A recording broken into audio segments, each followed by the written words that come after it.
Menguak asal-usul Semar yang dianggap sebagai leluhur tanah Jawa bukanlah hal mudah. Sebelum lanjut ke videonya, yuk kita klik dulu tombol like dan subscribe-nya, supaya alur ceritanya tambah menarik. Pasalnya ada beragam versi cerita menarik tentang tokoh tersebut. Semar adalah nama tokoh utama Punakawan dalam pewayangan Jawa, Sunda, dan Bali. Tokoh ini dikisahkan sebagai pengasuh sekaligus penasihat pasak satria dalam kisah Mahabharata dan Ramayana. Asal-usul Semar konon ditemukan dalam karya sastra zaman Kerajaan Majapahit bertajuk Sudamala. Dalam kisah itu, Semar disebut sebagai abdi dari Sadewa. Bukan sekadar abdi, dia juga dianggap sosok yang selalu menebar humor untuk memecahkan ketegangan. Mahendra Sucipta dalam kitab lengkap tokoh-tokoh wayang dan silsilahnya 2016, Semar merupakan titisan Sang Hyang Ismaya. Suatu ketika dia diperintahkan turun ke dunia oleh Sang Hyang Tunggal. Hal itu membuatnya yang semula berwajah tampan berubah menjadi buruk rupa seperti wujud Semar yang dikenal dalam pewayangan. Namun ada juga cerita lain yang menyebut tubuh Semar berubah menjadi besar, gemuk, dan bundar karena menelan gunung. Sementara menurut Dr. G.A.J. dalam buku Dunia Semar karya Ardian Kresna, asal-usul Semar asli dari Jawa. Semar adalah nama leluhur masyarakat Jawa yang bayangannya dipertunjukkan dalam pewayangan yang bersifat religius. Dia juga dianggap sebagai nenek moyang orang Jawa dan tokoh kesayangan dari mitologi religis asli masyarakat Jawa. Nama Semar konon berasal dari bahasa Arab, Ismar yang dalam pengucapan dialek Jawa menjadi Semar. Ismar berarti paku yang fungsinya sebagai penguat. Semar juga dijuluki Badranaya. Badra berarti rembulan, Naya artinya wajah atau Nayantaka, sedangkan Taka berarti pucat. Hal ini menunjukkan Semar memiliki watak seperti rembulan dengan wajah pucat. Artinya, Semar tidak mengumbar hawa nafsu. Asal-usul Semar juga berkaitan dengan lambang visualnya.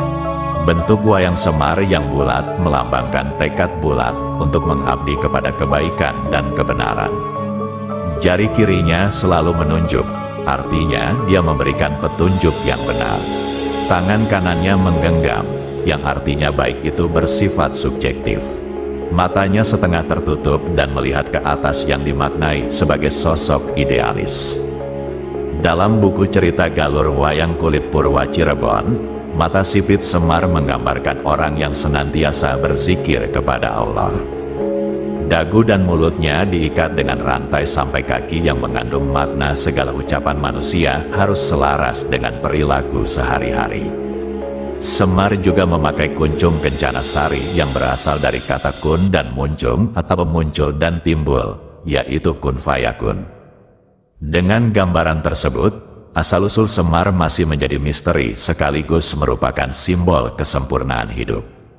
Semar digambarkan sebagai figur yang sabar, pengasih, pemelihara kebaikan, penjaga kebenaran, dan menghindari perbuatan tidak baik. Dalam perspektif spiritual, dia memiliki watak yang sederhana, tenang, rendah hati, tulus, tidak munafik, tidak mudah kaget, tidak gampang heran, dan memiliki ketajaman batin serta kejeniusan. Profesor Antropologi Sastra Universitas Negeri Yogyakarta, Suwardi Endraswara, menyebutkan dalam Khazanah Spiritual Jawa, Semar adalah samar-samar pelambang guru sejati. Semar dapat menjadi personifikasi hakikat guru sejati yang sejalan dengan konsep manunggaling kawula Gusti.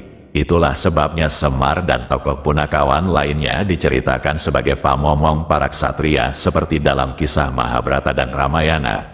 Guru sejati dalam konteks ini adalah pengendali seseorang agar tetap berada di jalan yang benar. Menguak asal-usul Semar yang dianggap sebagai leluhur tanah Jawa bukanlah hal mudah. Sebelum lanjut ke videonya, yuk kita klik dulu tombol like dan subscribe-nya, supaya alur ceritanya tambah menarik. Pasalnya ada beragam versi cerita menarik tentang tokoh tersebut. Semar adalah nama tokoh utama Punakawan dalam pewayangan Jawa, Sunda, dan Bali. Tokoh ini dikisahkan sebagai pengasuh sekaligus penasihat pasak satria dalam kisah Mahabharata dan Ramayana. Asal-usul Semar konon ditemukan dalam karya sastra zaman Kerajaan Majapahit bertajuk Sudamala. Dalam kisah itu, Semar disebut sebagai abdi dari Sadewa. Bukan sekadar abdi, dia juga dianggap sosok yang selalu menebar humor untuk memecahkan ketegangan. Mahendra Sucipta dalam kitab lengkap tokoh-tokoh wayang dan silsilahnya 2016, Semar merupakan titisan Sang Hyang Ismaya. Suatu ketika dia diperintahkan turun ke dunia oleh Sang Hyang Tunggal.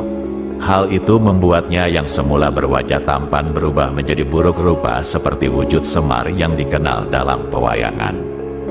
Namun ada juga cerita lain yang menyebut tubuh Semar berubah menjadi besar, gemuk, dan bundar karena menelan gunung.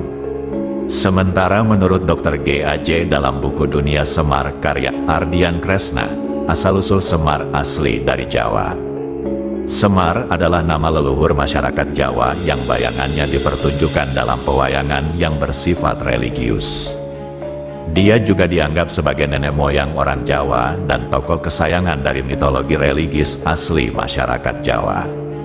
Nama Semar konon berasal dari bahasa Arab, Ismar yang dalam pengucapan dialek Jawa menjadi Semar.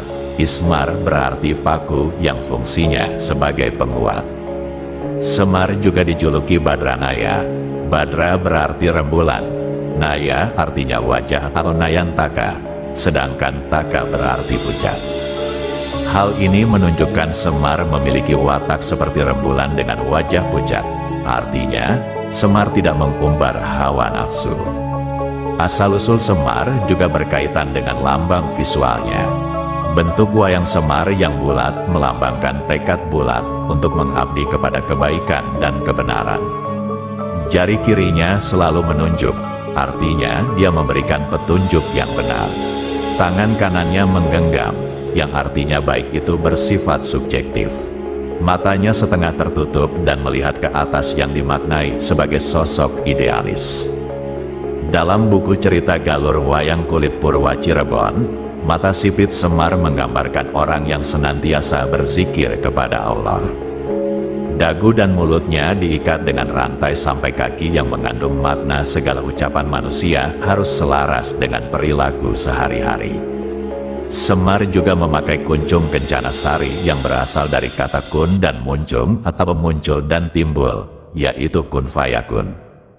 Dengan gambaran tersebut, asal-usul Semar masih menjadi misteri sekaligus merupakan simbol kesempurnaan hidup. Semar digambarkan sebagai figur yang sabar, pengasih, pemelihara kebaikan, penjaga kebenaran, dan menghindari perbuatan tidak baik. Dalam perspektif spiritual, dia memiliki watak yang sederhana, tenang, rendah hati, tulus, tidak munafik, tidak mudah kaget, tidak gampang heran, dan memiliki ketajaman batin serta kejeniusan. Profesor Antropologi Sastra Universitas Negeri Yogyakarta, Suwardi Endraswara, menyebutkan dalam Khazanah Spiritual Jawa, Semar adalah samar-samar pelambang guru sejati. Semar dapat menjadi personifikasi hakikat guru sejati yang sejalan dengan konsep manunggaling kawula Gusti. Itulah sebabnya Semar dan tokoh Punakawan lainnya diceritakan sebagai pamomong para ksatria seperti dalam kisah Mahabharata dan Ramayana. Guru sejati dalam konteks ini adalah pengendali seseorang agar tetap berada di jalan yang benar.